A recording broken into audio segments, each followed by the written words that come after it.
Hola a todos, soy Olimpia. Gracias por estar aquí conmigo en este maravilloso lugar llamado la Biblioteca de los Sueños. Y tengo una gran historia que contarles.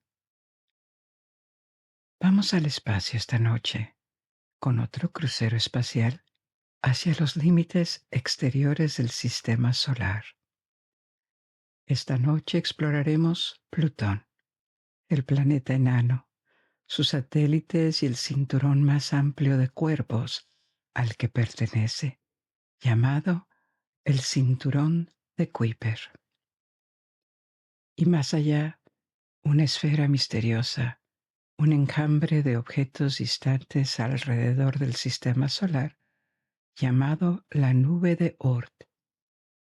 Como siempre, no necesitarás ningún conocimiento particular de física y espacio para seguir nuestro camino. Pero antes de comenzar, quisiera agradecer todos los comentarios tan positivos que han recibido nuestras historias. El interactuar con el canal ayuda a promocionarlo, lo cual nos permitirá continuar creciendo y haciendo el canal viable. Con la ayuda de todos ustedes, esto será posible.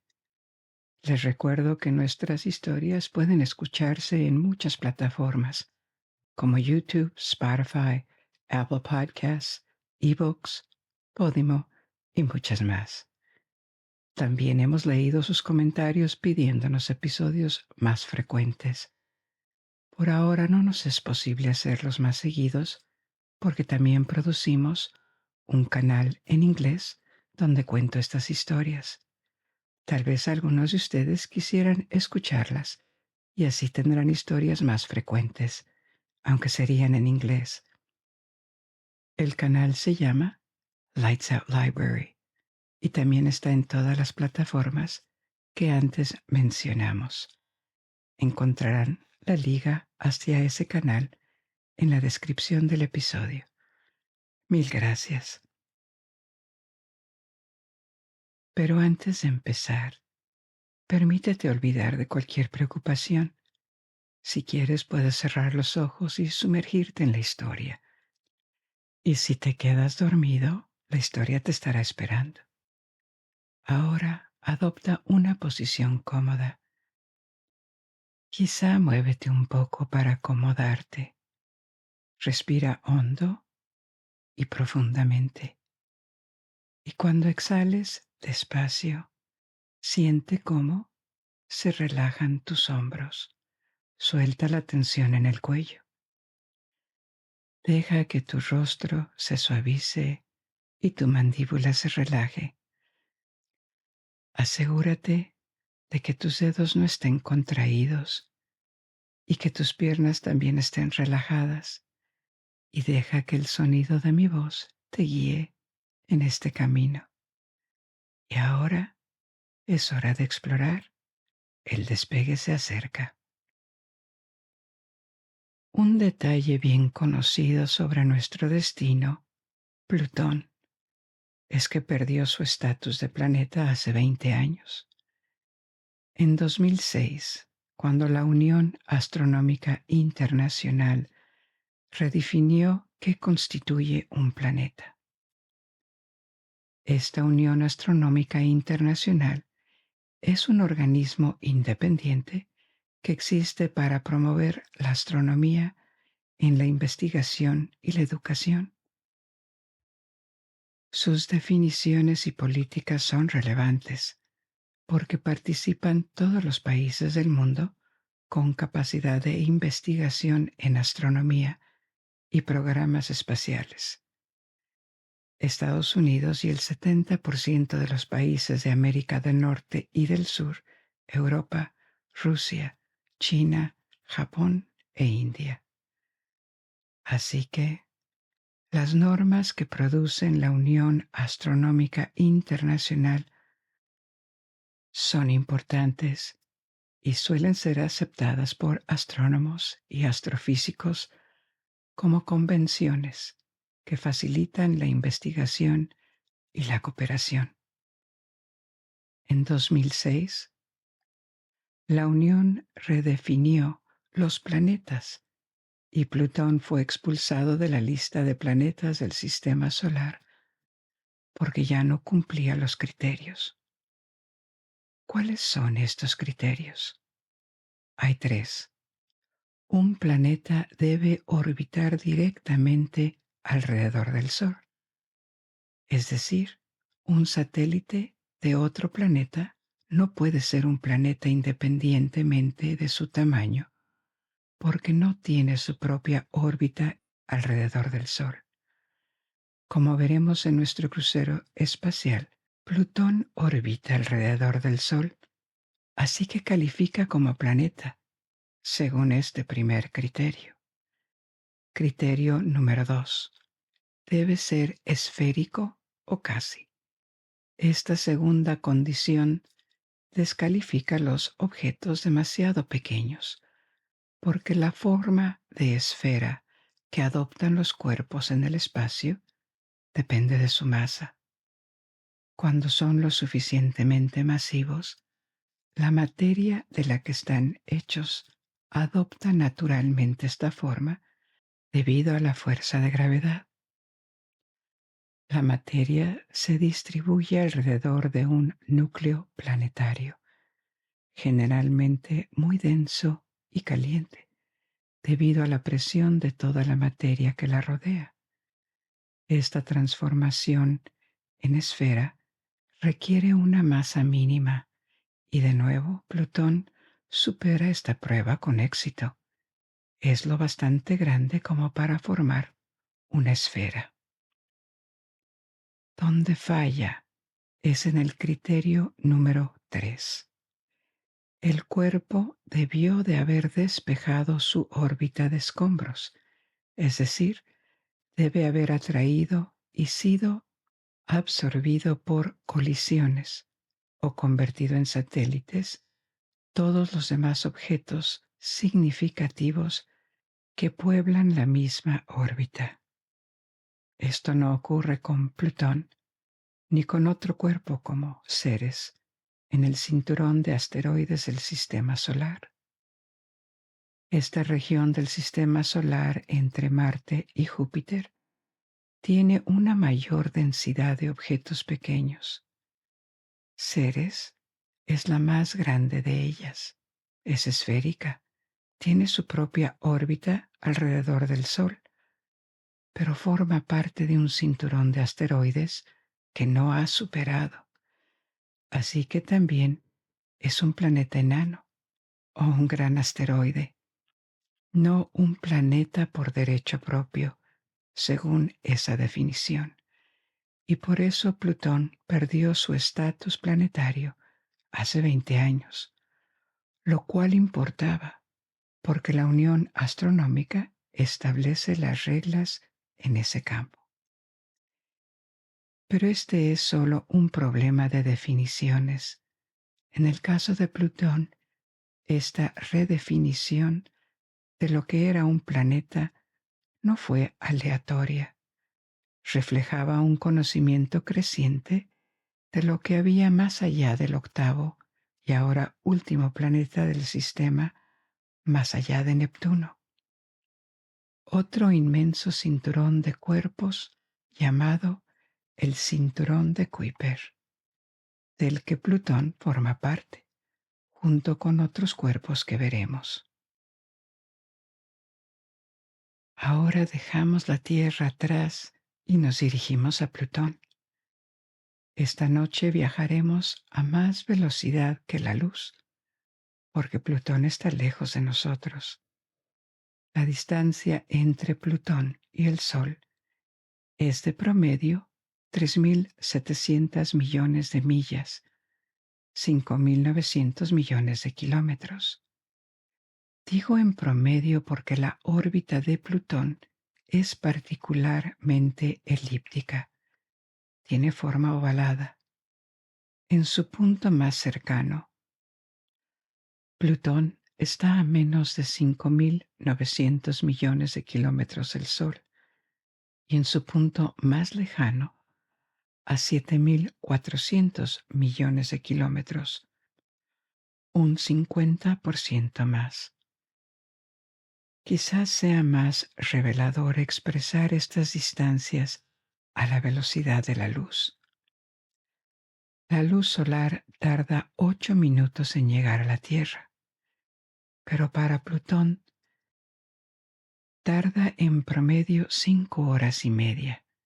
En otras palabras, Plutón está 40 veces más lejos del Sol que nosotros. Así que a la velocidad de la luz nos llevaría horas llegar a Plutón desde la Tierra. Y por eso dije que, por el poder de la imaginación, vamos a viajar más rápido que eso y cruzar las órbitas de Marte, luego Júpiter, Saturno, Urano, Neptuno y finalmente llegar al cinturón de Kuiper y Plutón, un lugar desde donde el Sol es solo un punto brillante pero pequeño en el horizonte y apenas llega el calor del Sol.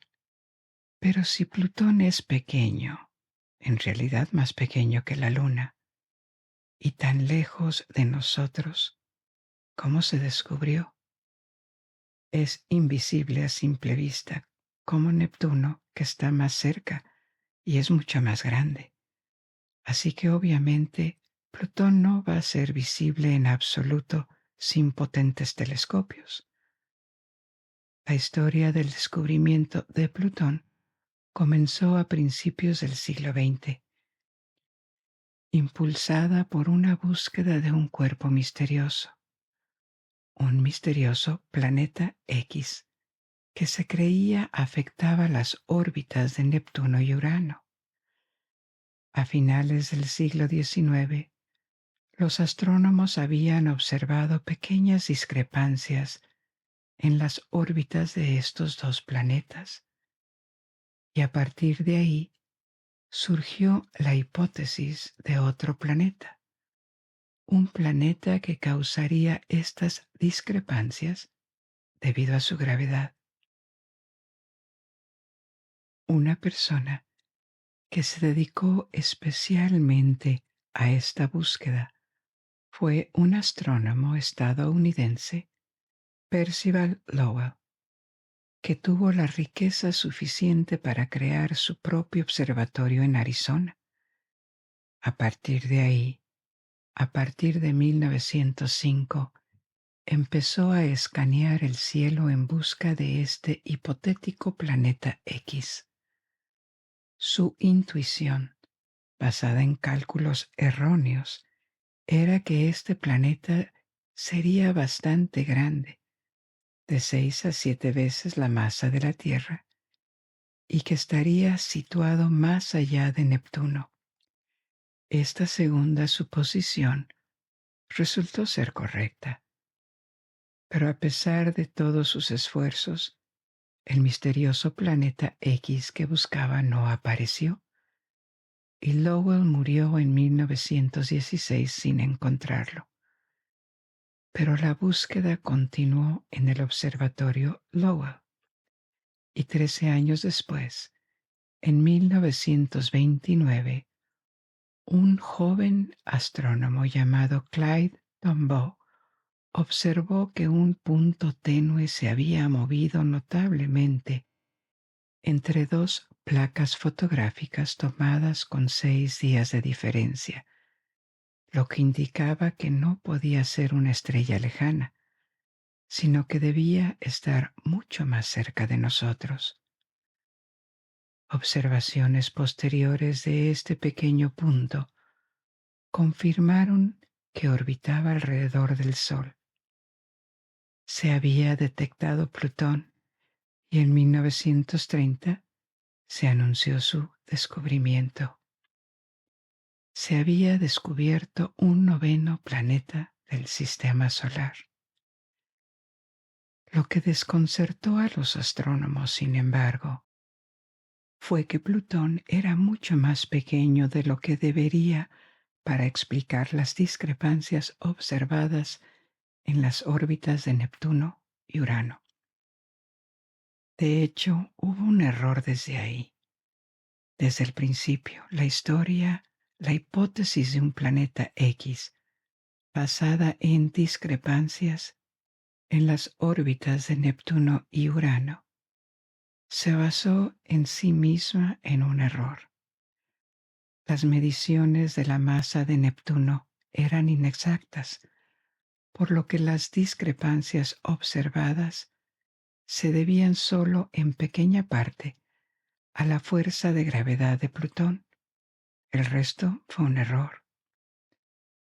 Así que, a pesar de su pequeño tamaño, Plutón fue aceptado como el noveno planeta y permaneció incuestionable como planeta durante unos 60 años, hasta los años 90.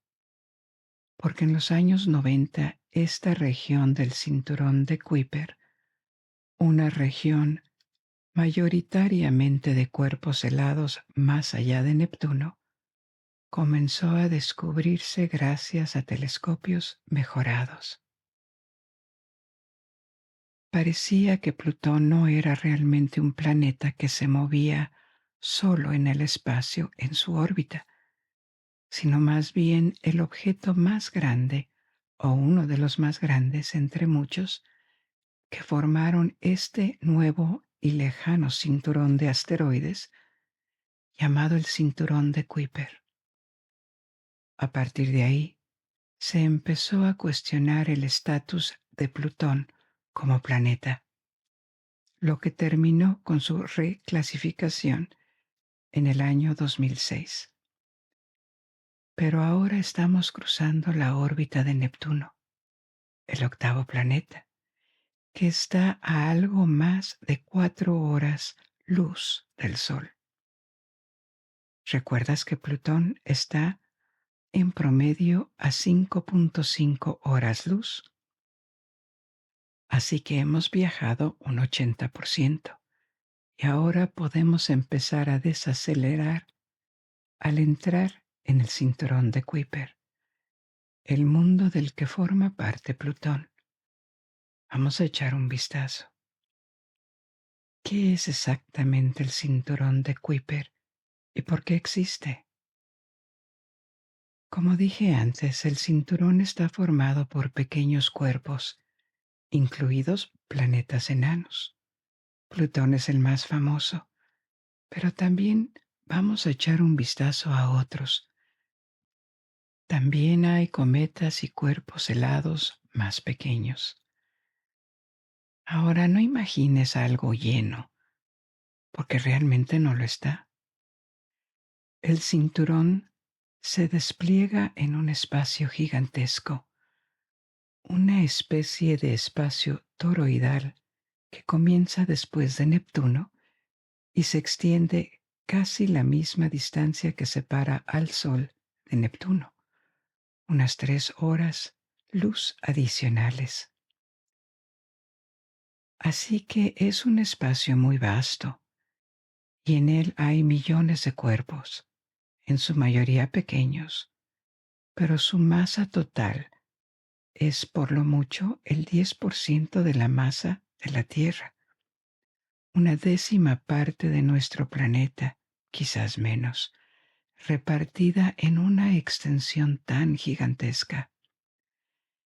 Esto significa que uno podría cruzar el cinturón de Kuiper sin darse cuenta. Existe sin duda, pero está muy vacío y escasamente poblado. En total se estima que el número de objetos de más de 100 kilómetros de diámetro, más de 60 millas de diámetro, es de 100,000. Y hay millones de objetos muy pequeños. Esto tal vez suena mucho, pero dado el tamaño del cinturón, las distancias promedio entre ellos sigue siendo asombrosa. Y la gran mayoría de estos objetos aislados en el cinturón, algunos muy pequeños, son lo que se llaman cuerpos helados. Hielo en el sentido astronómico, es el nombre que se le da a diferentes compuestos volátiles. Volátiles, es decir, una sustancia que fácilmente se evaporaría y se convertiría en gas a temperatura y presión ambiente en la Tierra. Obviamente, en el espacio, las condiciones son muy diferentes y tienden a ser sólidas. Puede ser hielo de agua, pero no solo metano, amoníaco, nitrógeno, dióxido de carbono. Estos también son hielos astronómicos, incluso cuando forman parte de planetas gigantes de hielo como Urano y Neptuno. Estos gigantes de hielo no son bloques de hielo de agua sólida, al contrario de lo que su nombre puede sugerir. Los gigantes de hielo son como un subconjunto de gigantes gaseosos, como Júpiter o Saturno, excepto que contienen más de estos hielos astronómicos, los que los hace significativamente diferentes. Por eso Urano y Neptuno, los gigantes de hielo, se sitúan en una categoría diferente a Júpiter y Saturno, los gigantes gaseosos. Ahora bien, estos hielos son volátiles, congelados. También pueden encontrarse en cuerpos mucho más pequeños, como los que pueblan el cinturón de Kuiper. Y la cola de los cometas también está hecha de estos hielos. Un cometa, cuando está lejos de una estrella, parece cualquier otro asteroide, pero cuando se acerca lo suficientemente a una estrella, el calor convierte los hielos congelados en gas. Y esto es lo que le da al cometa una cola brillante, una cola que no puede ser eterna, porque cada vez que un cometa despliega su cola, se quema o pierde parte de su componente de hielo.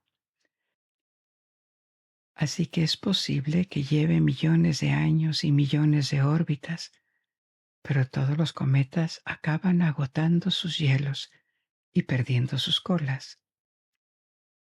En un momento echaremos un vistazo a algunos objetos notables del cinturón de Kuiper. Vamos a explorar diferentes planetas enanos, Plutón y también Eris, Haumea y Makemake. Pero primero, ¿cómo se formó el cinturón? ¿Por qué está ahí? ¿Y qué nos dice sobre nuestro sistema solar? Se cree ampliamente que el cinturón de Kuiper es un vestigio de la formación del sistema solar, y eso es especialmente interesante porque significa que conserva material de este periodo de formación que ha sufrido un calentamiento o alteración mínima desde entonces, al menos en comparación con los cuerpos del sistema solar interior que están más cerca del Sol. Así que, en ese sentido, el cinturón sería una fuente valiosa de información sobre las primeras etapas y la materia primordial del sistema solar.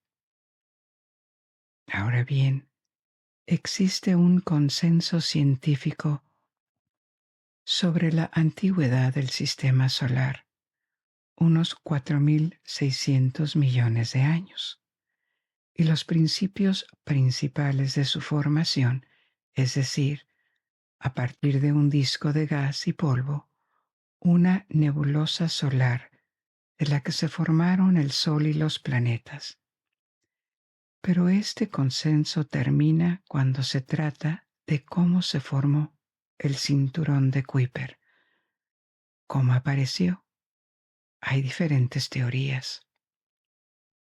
Una primera teoría propone que los objetos del cinturón de Kuiper se formaron aproximadamente in situ, donde hoy se encuentran en el sistema solar exterior como parte del material original de la nebulosa solar. Hemos hablado de este modelo estándar, de esta teoría estándar sobre la formación del sistema solar en episodios anteriores sobre el espacio. Significa que, como en otros sistemas estelares, el nuestro sería producto del colapso sobre sí mismo de una nube de materia en suspensión en el espacio, gas y polvo que habrían comenzado a condensarse y girar, posiblemente debido a una onda de choque en el espacio creada por la supernova de una estrella lejana. Se cree que esto es el detonante de la formación de numerosos sistemas estelares. Así que este disco, un disco de acreción, porque al girar, su materia se había concentrado en el centro, la mayor parte de su materia en realidad, más del 99%, para formar la estrella, y alrededor de ella, en diferentes órbitas, los planetas habrían acabado absorbiendo la materia disponible, eliminando sus órbitas de otros cuerpos o convirtiéndolos en satélites. Los modelos son más complejos que eso. Incluyen materia que viaja lejos del centro del sistema y en otras ocasiones regresa con bombardeos de asteroides y planetas. Todos estos detalles y su marco temporal siguen siendo debatidos, pero esa es la idea en general, un disco de acreción que se convierte en una estrella y planetas a su alrededor.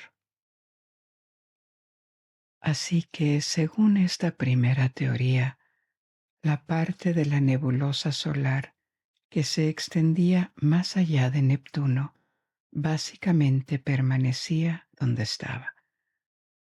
Con la acreción, convirtiendo el polvo en cuerpos más grandes como planetas enanos, y esta gran cantidad de cuerpos helados, debido a la baja temperatura, facilitó que las materias volátiles se condensaran y formaran. Y desde entonces, salvo por algunos objetos como cometas que a menudo se originan en el cinturón de Kuiper, el cinturón habría permanecido en gran medida sin cambios. Una prueba que apoya la teoría es que muchos cuerpos del cinturón de Kuiper tienen órbitas circulares alrededor del Sol o casi circulares, a diferencia de Plutón, que tiene una órbita muy elíptica. Lo veremos más adelante.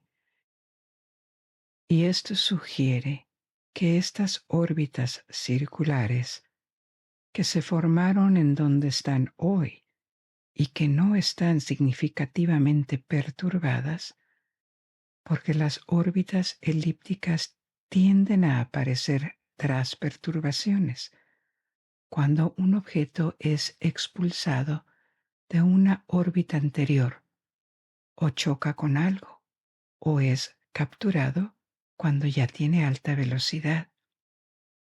Y no parece ser el caso aquí para la gran mayoría de los objetos del cinturón de Kuiper. Por eso la teoría de que la mayor parte se formó en donde está ahora tiene sentido. Otra prueba es que los elementos presentes en el cinturón, especialmente mucho metano y menos hielo de agua que en el sistema solar interior, coinciden con los modelos de la nebulosa solar anteriores a la formación del sistema. Así que los elementos de los que está hecho el cinturón de Kuiper ya habrían estado en el mismo lugar hace miles de millones de años. Así que suena como una teoría sólida, pero tiene dos problemas. El primero es que la densidad de material en el cinturón es muy baja, como ya hemos visto.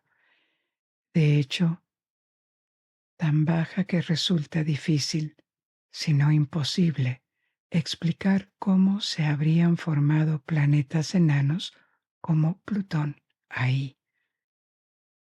Si el cinturón hubiera sido estable durante tanto tiempo, simplemente no habría habido suficiente densidad y movimiento de materia para crear estos cuerpos más grandes. Ahora bien, quizás la mayor parte del cinturón sea realmente antigua, y planetas enanos como Plutón habrían llegado más tarde. Es posible.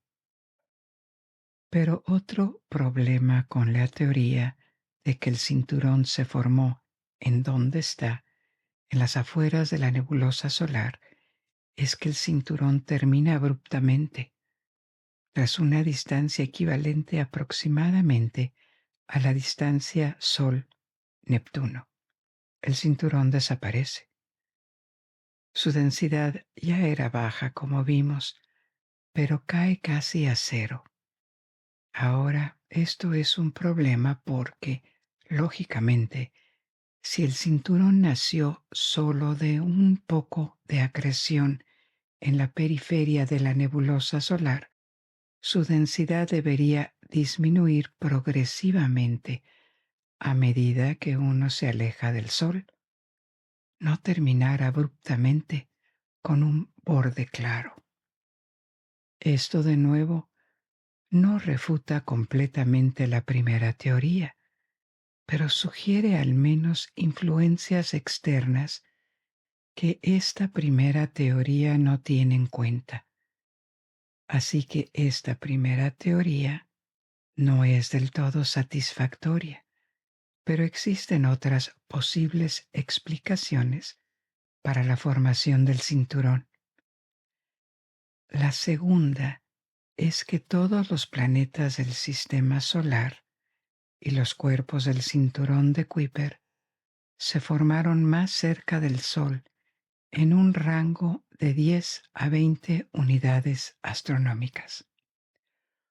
Una unidad astronómica equivale a la distancia Sol-Tierra, por lo que 10 a 20 unidades astronómicas son de 10 a 20 veces esta distancia. Teniendo en cuenta que hoy Neptuno tiene 30 unidades y el cinturón de Kuiper comienza en 30 unidades y se extiende hasta aproximadamente 50 unidades astronómicas.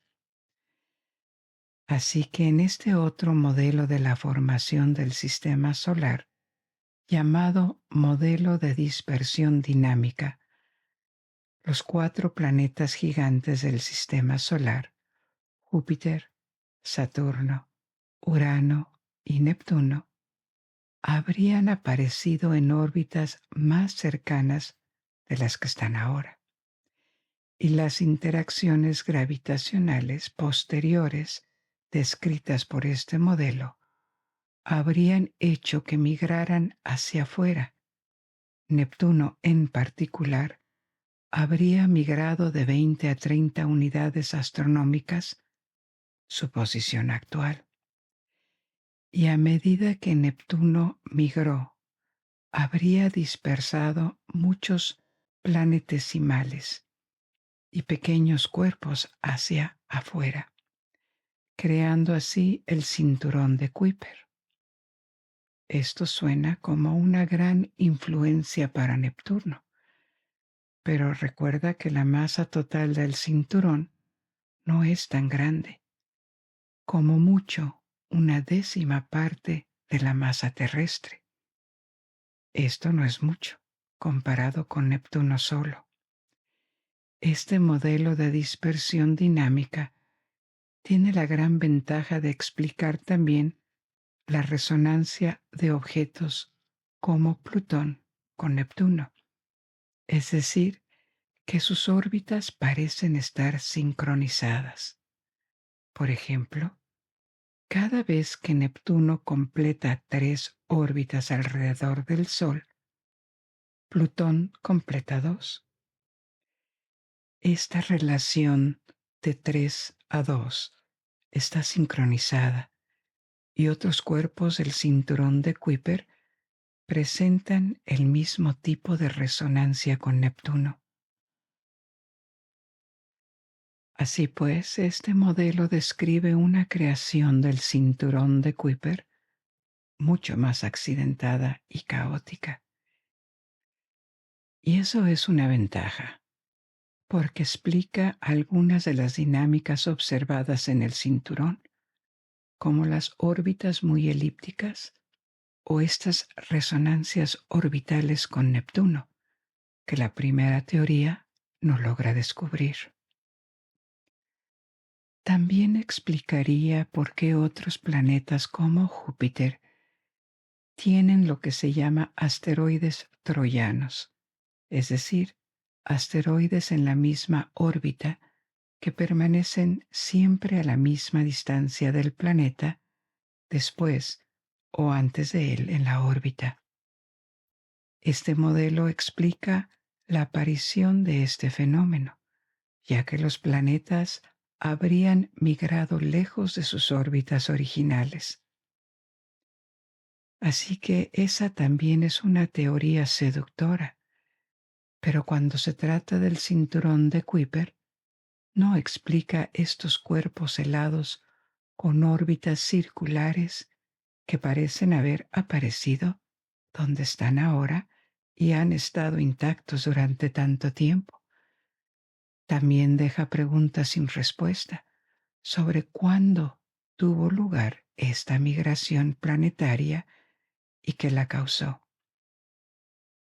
Así que de nuevo, una teoría que podría aportar una explicación parcial a la cuestión de cómo se formó el cinturón de Kuiper, porque no es del todo satisfactoria en este punto.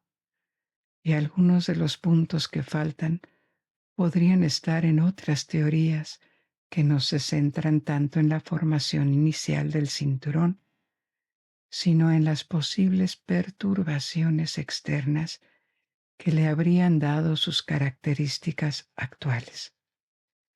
Las perturbaciones externas podrían explicar las limitaciones de las dos primeras teorías, la presencia de órbitas elípticas y grandes cuerpos, a pesar de la formación del cinturón en su ubicación actual, como en la primera teoría, o la presencia de cuerpos helados que no parecen haberse formado en ningún otro lugar para la segunda. Así que algunas otras teorías proponen que el cinturón de Kuiper habría estado influenciado por eventos externos, factores externos, como un encuentro estelar cercano, es decir, otra estrella que pase lo suficientemente cerca del sistema solar como para perturbarlo visiblemente, o un planeta desconocido, quizá dentro o fuera del cinturón. En particular, te dije que un desafío a la teoría número 1 era que la banda del cinturón terminaba abruptamente en unas 50 unidades astronómicas. La densidad disminuye, termina, en lugar de desvanecerse progresivamente, y eso podría deberse al paso de una estrella que habría truncado el cinturón, atraído todo lo importante que estaba más allá de las 50 unidades astronómicas y así creando ese borde. Esto es muy difícil de demostrar o refutar. Habría ocurrido hace miles de millones de años y es posible, pero los encuentros estelares son muy raros en nuestra galaxia. Las estrellas normalmente orbitan el centro galáctico y permanecen a cierta distancia unas de otras. Por lo tanto, es probable que siga siendo hipotético. Otro tipo de perturbación podría ser causado por un planeta no descubierto que a veces se llama planeta 9. El planeta 9 solía ser Plutón, pero ahora que Plutón ya no es un planeta, el planeta 9 no se ha descubierto. Sí existe. Esta hipótesis del planeta 9 fue propuesta recientemente, en el 2016, basándose en las órbitas observadas de objetos en el cinturón de Kuiper. Órbitas que podrían estar influenciadas por otro cuerpo mucho más allá de Neptuno. Y de hecho, las características propuestas del planeta 9 lo sitúan muy, muy lejos en una órbita altamente elíptica que haría que su distancia al Sol variara entre 400 y 700 unidades astronómicas. Para comparar, mencioné que la Tierra está a una unidad astronómica del Sol. Esa es la definición de la unidad. Y recuerdas que Neptuno está a 30 unidades astronómicas. El cinturón de Kuiper termina alrededor de 50. Y ahora hablamos de un planeta que orbita a más de 400 unidades astronómicas, algo así como 13 veces más lejos que Neptuno del Sol. Este planeta 9 tendría entre 5 y 10 masas terrestres y probablemente sería un gigante gaseoso o de hielo. Dada la distancia, tardaría entre 10.000 y 20.000 años en orbitar el Sol. Los elementos de evidencia o las pistas que apoyan esta hipótesis del planeta 9 son que varios cuerpos en el cinturón de Kuiper tienen órbitas alrededor que podrían estar influenciadas por un solo cuerpo masivo. Algunos tienen órbitas inclinadas en comparación con el plano del sistema solar, lo que también sugiere una influencia externa. Ahora bien, para muchos científicos, esto no es suficiente para demostrar por qué las órbitas alineadas podrían deberse a un sesgo observacional. Hay decenas de miles de cuerpos de más de 100 kilómetros de diámetro dentro del cinturón, así que estadísticamente, algunos tendrán órbitas comparables, o las similitudes podrían deberse a la influencia gravitatoria de otros cuerpos en el cinturón de Kuiper. Así que esto sigue siendo objeto de debate, pero no se puede descartar completamente la existencia de un misterioso planeta 9. Al fin y al cabo, el planeta 8, Neptuno, fue descubierto tarde, en el siglo XIX, y sin haber sido visto por completo. Fue descubierto debido a su influencia gravitatoria, pero quizá no fue el último planeta del sistema solar.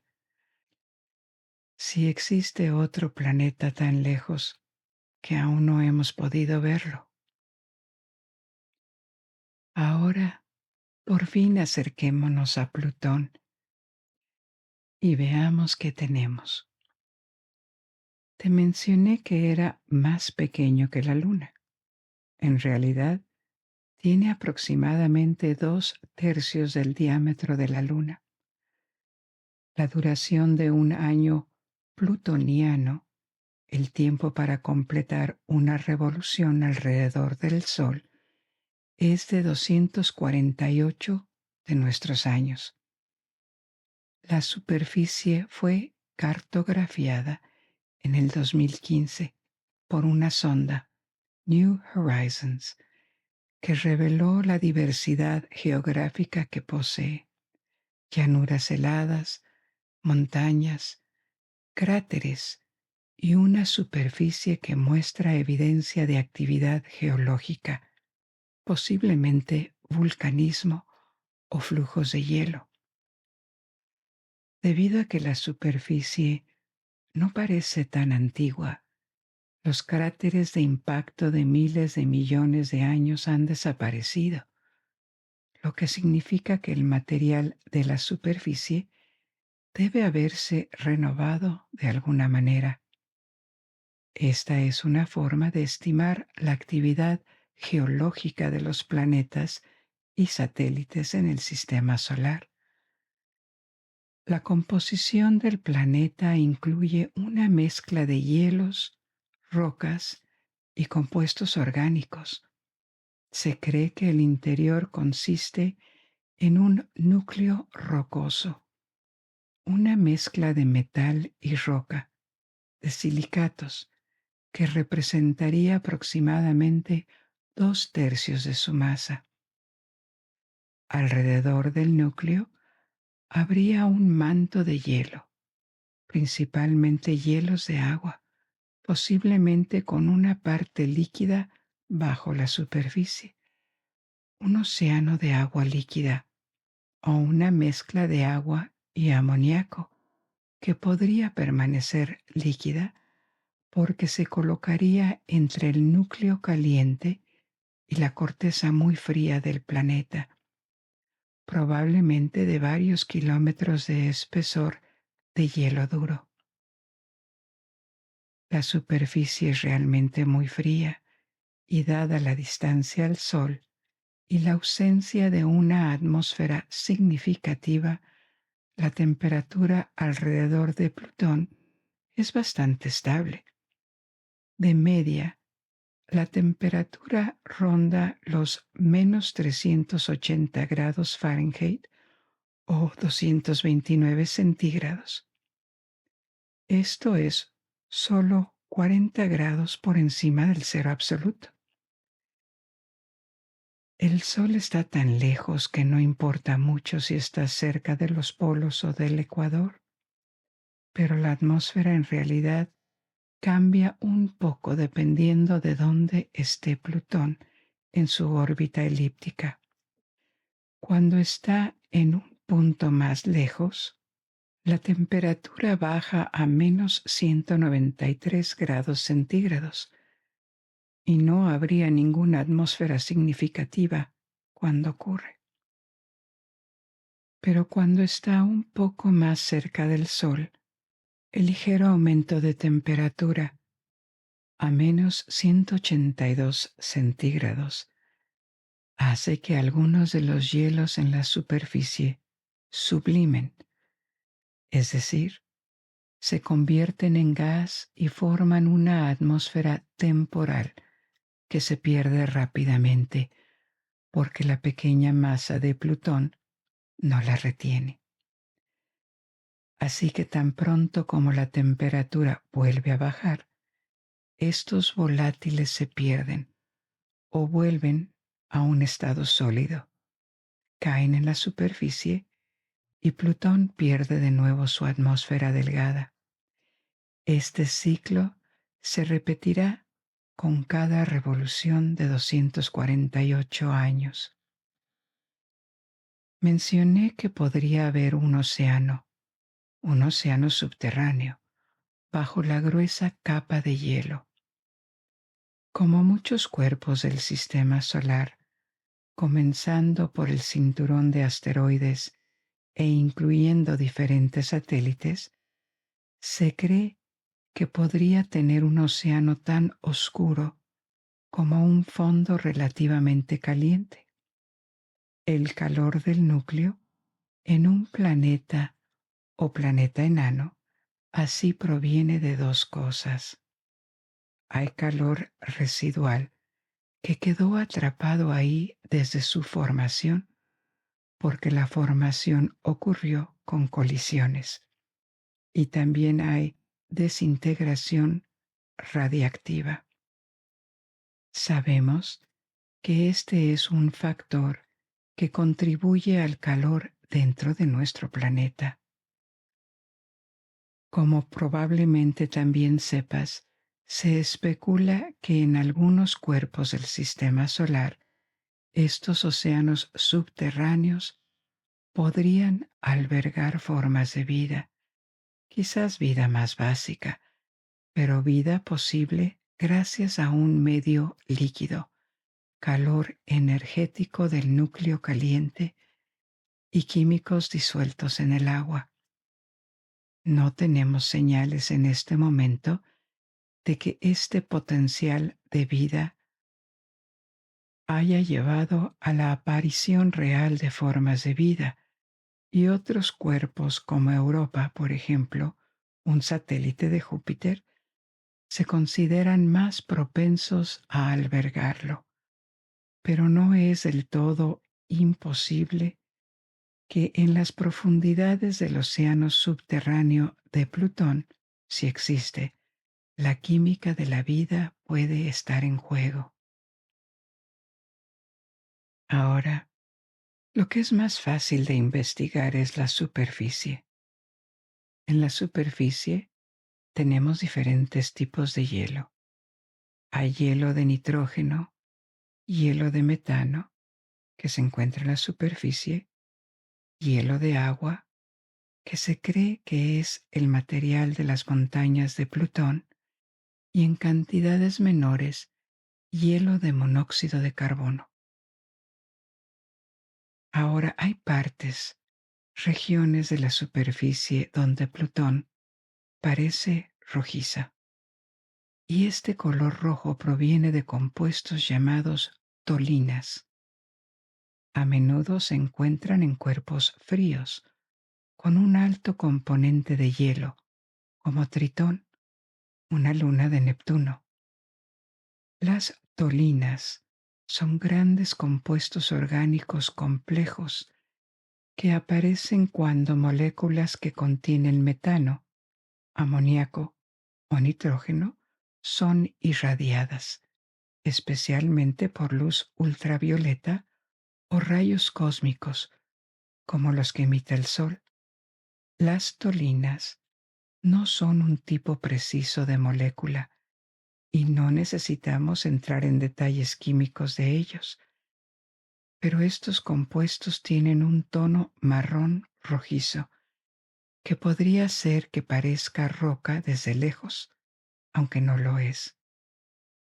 Las tolinas importan porque son un ejemplo principal de química orgánica en el espacio. Su presencia en Plutón o en Tritón o en otros cuerpos, incluidos los asteroides, ilustra que los procesos químicos desencadenados por la luz solar o los rayos ocurren en entornos muy fríos y distantes. Las tolinas se han replicado en laboratorios irradiando mezclas de metano, nitrógeno y otros gases. Y esto es potencialmente relevante para la astrobiología, la búsqueda de la posibilidad de vida en otros lugares distintos a la Tierra. Relevante porque si las moléculas orgánicas complejas pueden formarse en tales entornos y viajar por el espacio, esto podría ser un mecanismo para la aparición de la vida misma. Los compuestos orgánicos no son vida, pero son ladrillos, constituyentes o pasos necesarios para la aparición de formas de vida orgánicas.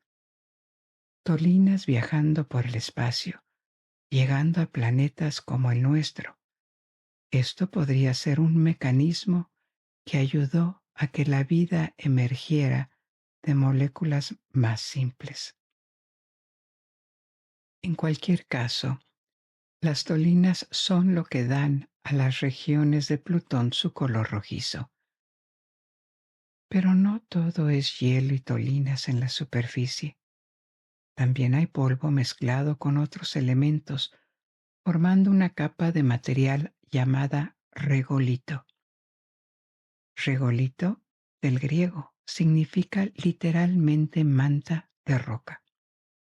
Es una capa fragmentada de material, una mezcla de polvo, tierra, roca y otras partículas finas, incluidos hielos. Una capa que cubre la superficie de muchos cuerpos rocosos, la Luna, Marte, los asteroides y también Plutón están cubiertos de regolito. Así que la composición varía y el regolito en la superficie de cuerpos rocosos se forma a partir de diferentes cosas. Puede deberse a impactos de meteoritos. Cuando un meteorito choca contra una superficie rocosa, crea polvo fino y escombros. Una gran parte del regolito en la superficie de la Luna, por ejemplo, resultó de impactos. El regolito también puede aparecer en cuerpos expuestos a ciclos extremos de día y noche, con grandes cambios de temperatura. Esto puede fragmentarse, romper la roca y convertirla en fragmentos, partículas o polvo. Otra fuente de regolito es la actividad volcánica o criovolcánica.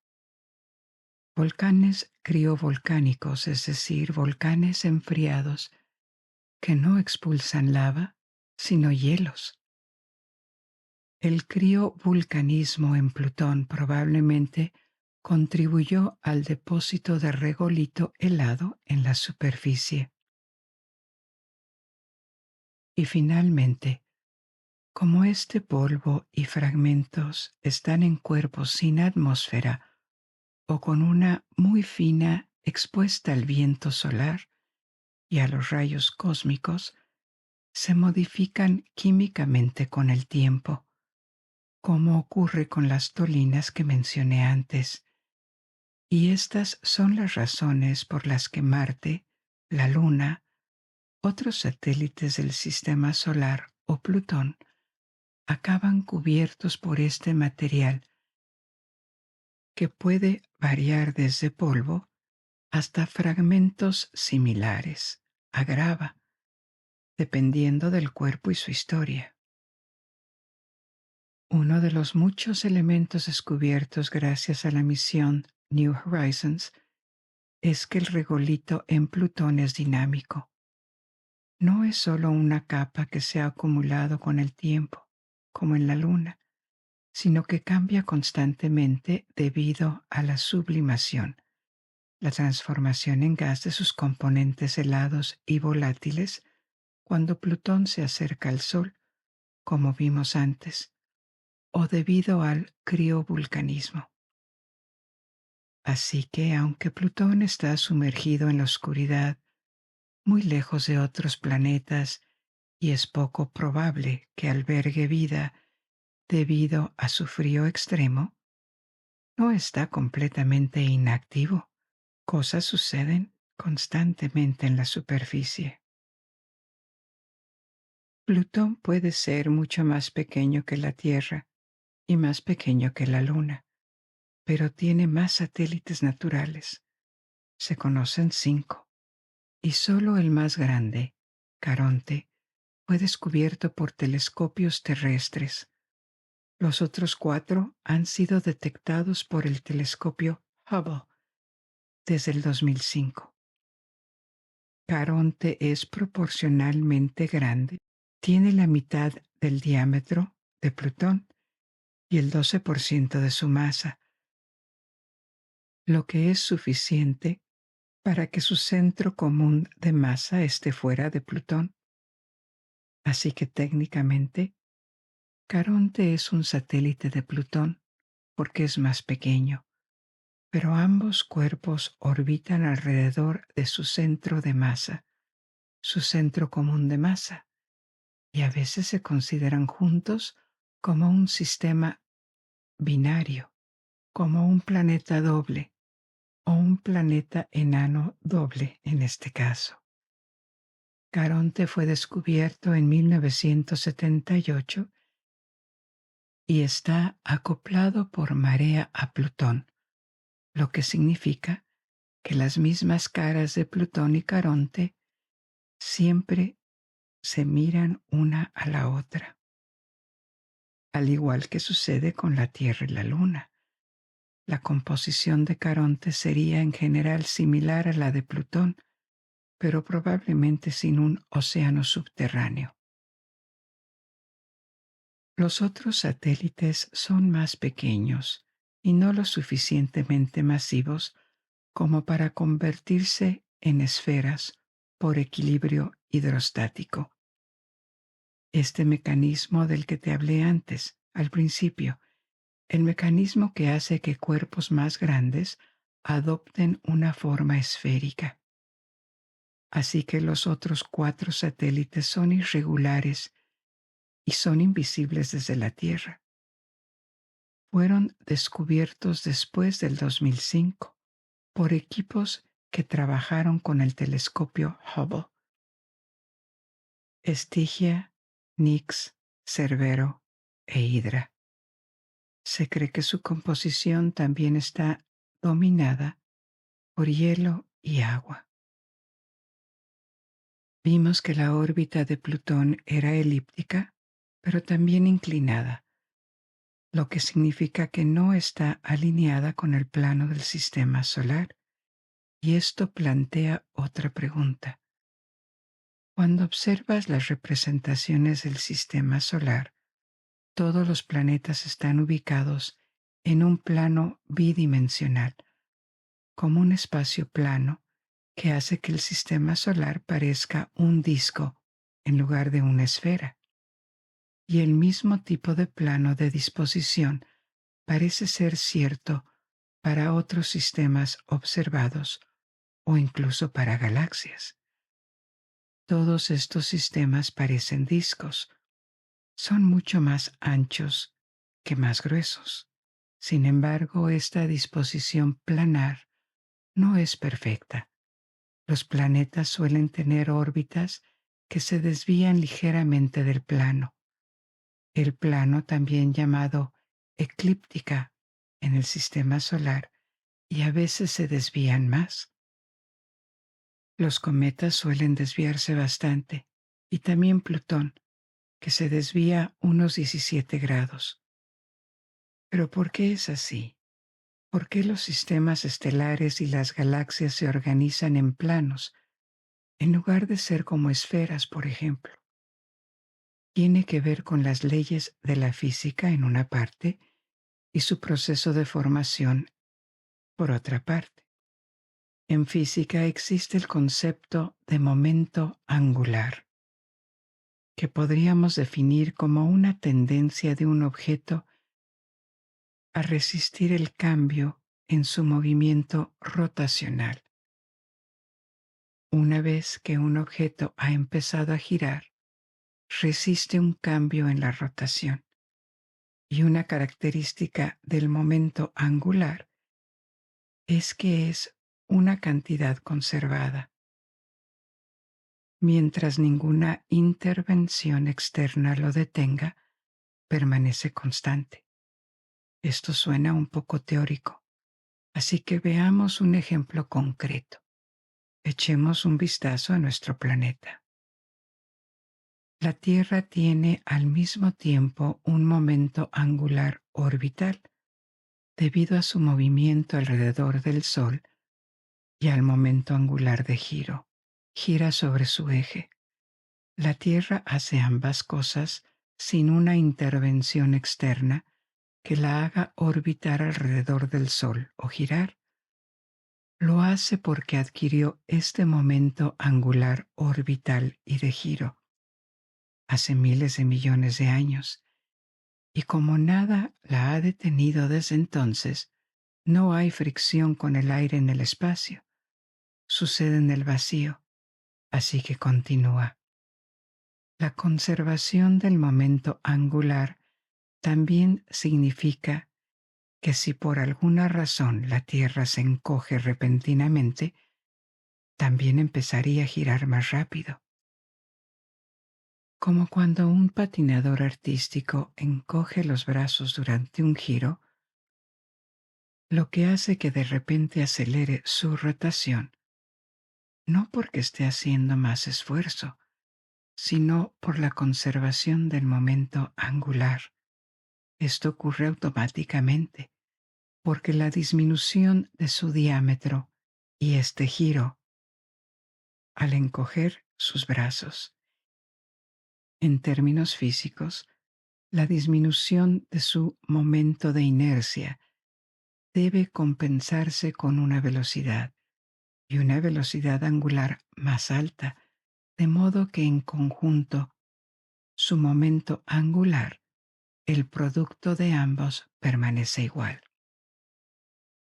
En el caso que estamos viendo ahora, el momento angular significa que, una vez que un cuerpo ha empezado a orbitar en un plano dado alrededor de la estrella, no cambiará fácilmente. Se necesita un gran evento externo o influencia para que cambie de plano. No es imposible. Tenemos el ejemplo de Plutón, pero poco común.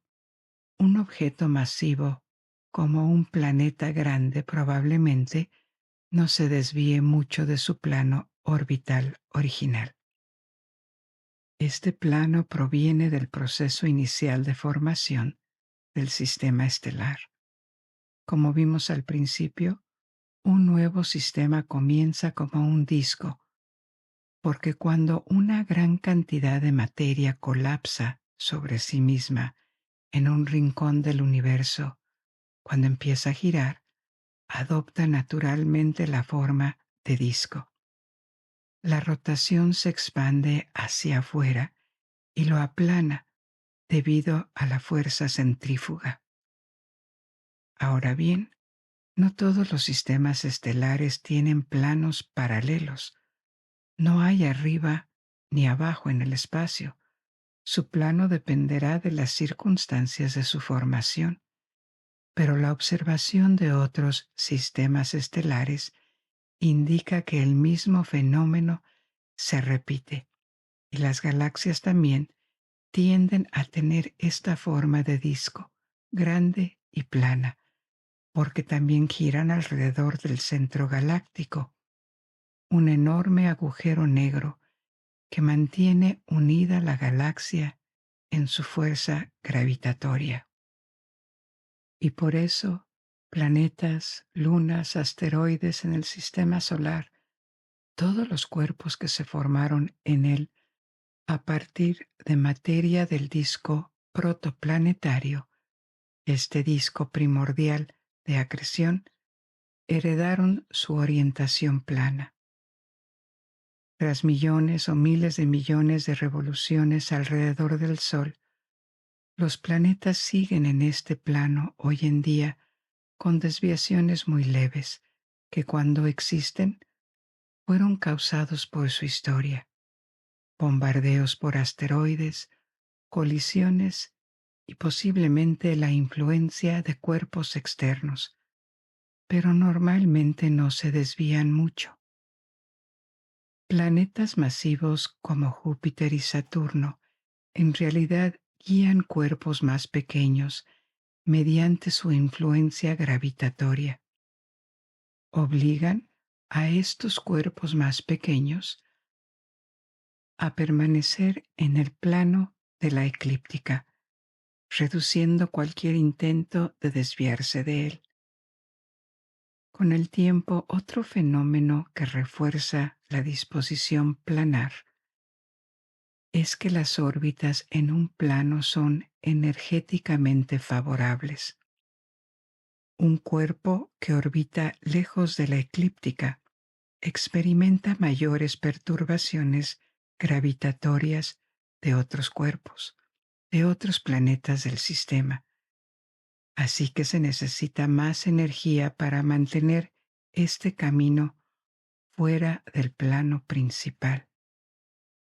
Con el tiempo, entre colisiones, un poco de resistencia, fricción, de gas residual en el espacio e influencias gravitatorias de planetas, todo esto tiende a reducir la inclinación de una órbita.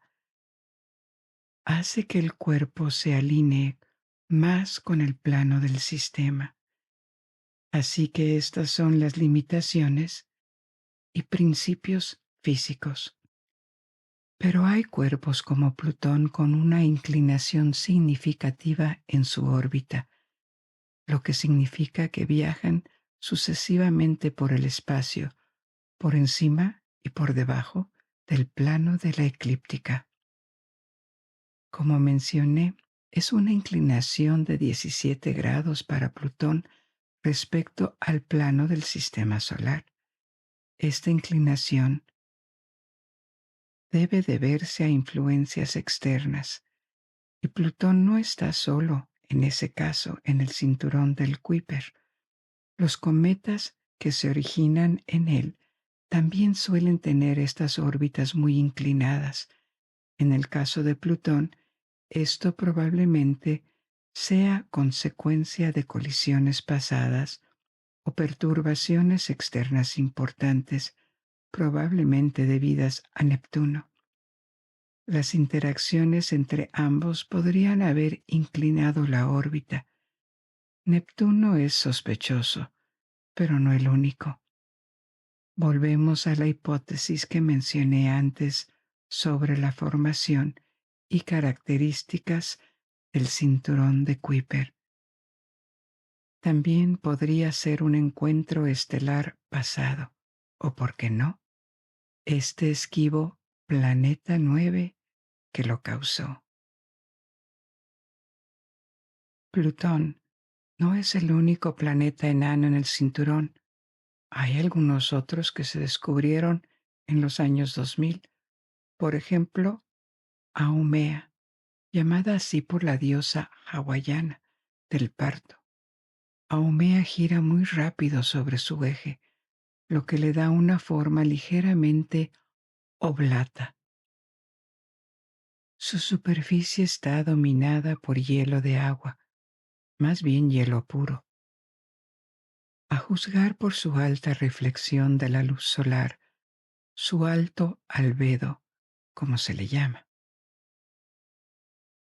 Bajo esta superficie helada, probablemente tiene un núcleo rocoso, y Haumea probablemente tuvo un historial violento de colisiones para lograr un giro tan rápido.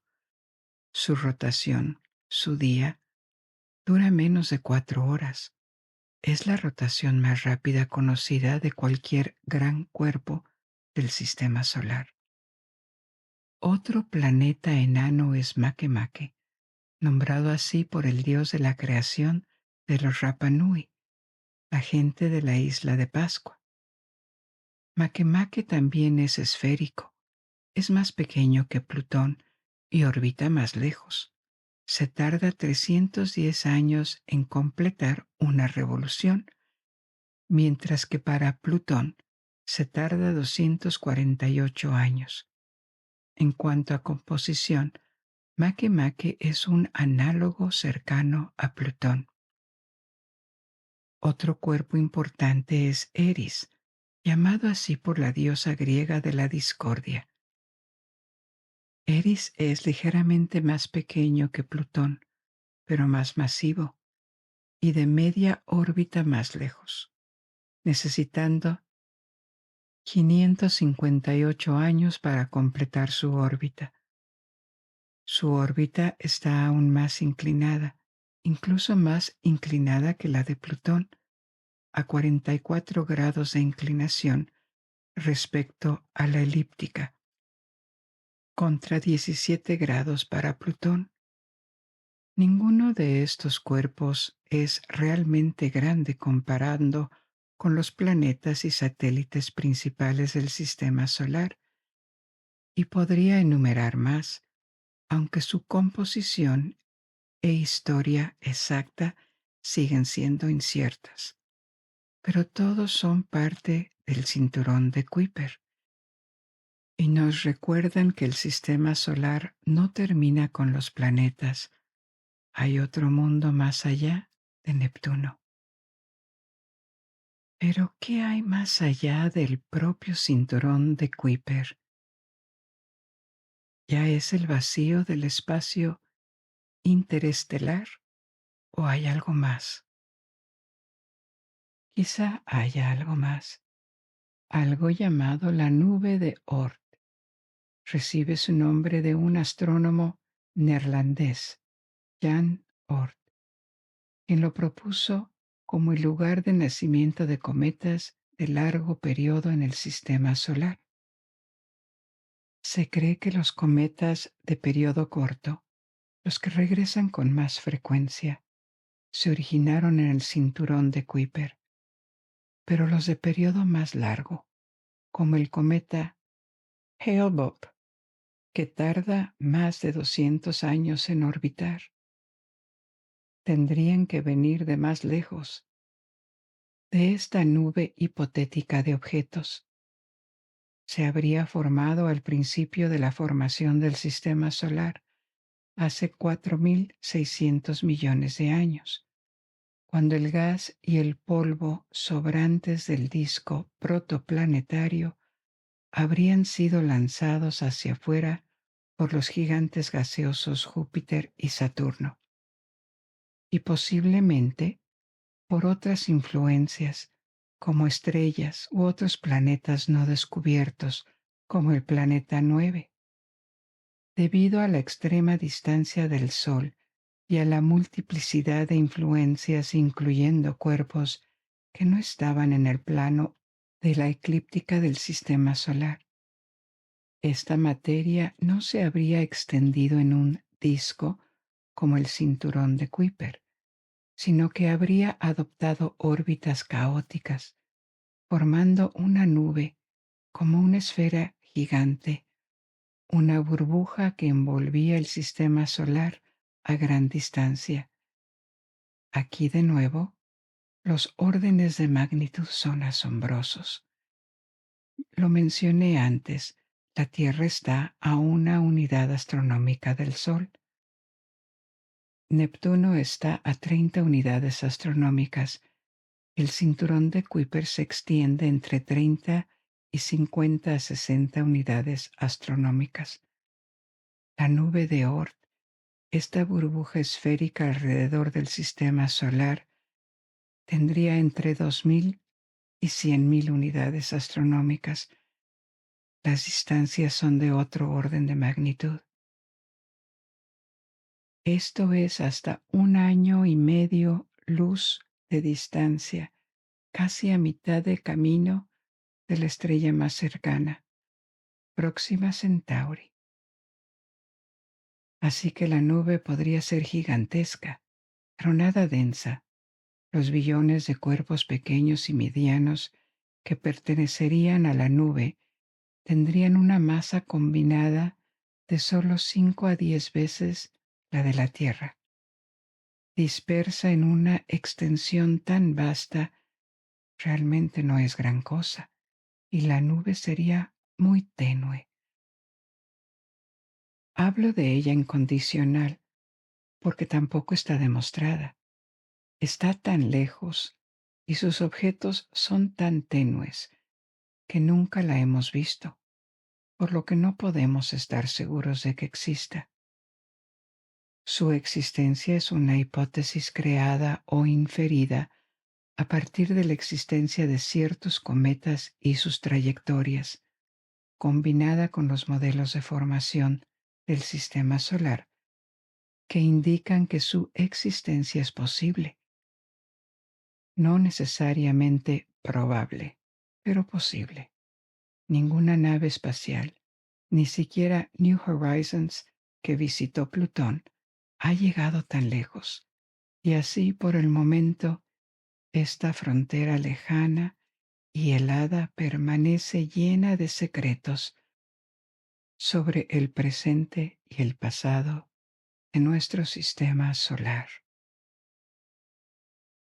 Hemos llegado al final de nuestro viaje de exploración por esta noche. Puedes quedarte dormido o si aún no tienes sueño, elige otra historia de la biblioteca que gracias a ti no deja de crecer. Y hasta que nos volvamos a ver, buenas noches. Duerme bien.